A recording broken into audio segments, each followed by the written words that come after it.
let's discuss a commonly held myth about Common Core, one that the proponents of Common Core will come up with the first minute you mention the standards. Common Core is not state-led.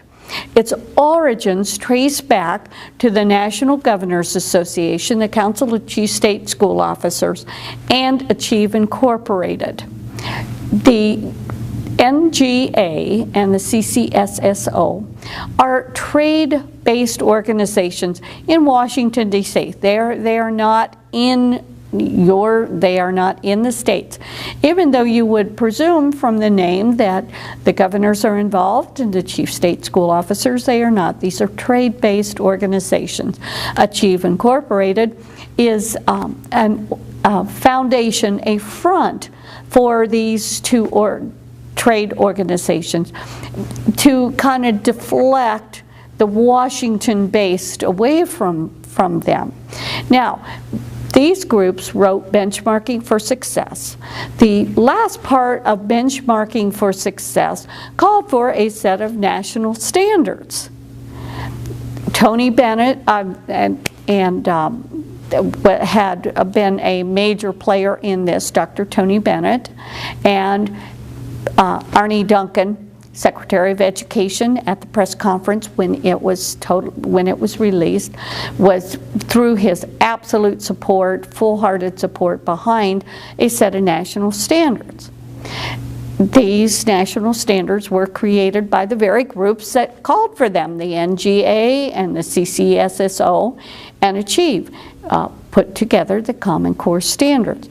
Now, what needs to be understood when we discuss these is that it is unconstitutional for the federal government to supervise or direct, have anything to do with the curriculum of any school. Because of the high stakes testing associated with Common Core, testing that I should say that is done by two federal consortiums, PARC and SBAC, Smarter Balance.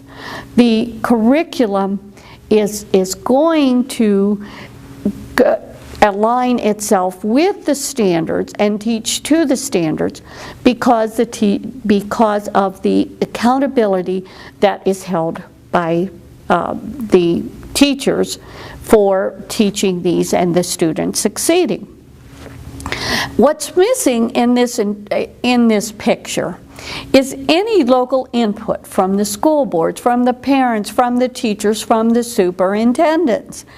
And I think most states have in their constitution that the authority for the curriculum of their school districts is placed in the school board. And some may say the state school board. But missing from that is the local, the parental input. The federal government has further ties to it, as I alluded to a few moments ago. The testing is controlled by them. There's going to be a pipeline from the state to the consortium to the federal government.